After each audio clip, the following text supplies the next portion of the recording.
చిట్టి చెగోడి. Birthdays are special isn't it? చిన్నప్పుడు బర్త్డే వస్తుందంటే ఒక మంత్ ముందర నుంచి ప్రిపరేషన్ స్టార్ట్ చేసేవాళ్ళం. డ్రెస్సెస్, చాక్లెట్స్ అన్నీ రెడీ చేసుకునేవాళ్ళం. As we getting close to our day excitement మామూలుగా ఉండేది కాదు. నెక్స్ట్ డే మన బర్త్డే అంటే అసలు నిద్ర వస్తుందా? బట్ సర్లే కాస్త యాక్టింగ్ చేయాలిగా అని ఏదో పడుకున్నట్టు నటించడం. పొద్దునే లేవంగానే అమ్మా నాన్న హ్యాపీ బర్త్డే అని విష్ చేసి పెద్ద గిఫ్ట్ ఇచ్చేవాళ్ళు. ఇంకా గబా గబా తయారయ్యి కొత్త బట్టలు వేసుకునేవాళ్ళం. దేవుడికి పెట్టిన ప్రసాదం అమ్మ మన నోట్లో పెట్టి దీవెనలు ఇచ్చేది. ఇంకా స్కూల్కి అందరూ యూనిఫామ్లో వస్తే మనం మాత్రం కలర్ డ్రెస్లో వచ్చేవాళ్ళం. అదొక చెప్పలేని ఆనందం. క్లాస్లో అందరూ మన కోసం హ్యాపీ బర్త్డే సాంగ్ పాడేవారు.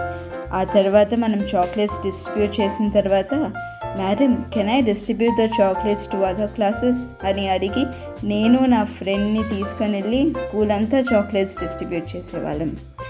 ఆ రోజంతా చాలా జాలీగా ఉండేది. చిన్నప్పుడు బర్త్డేస్ చాలా బాగుండేవి కదా. ఇట్లు మీ గాయత్రి.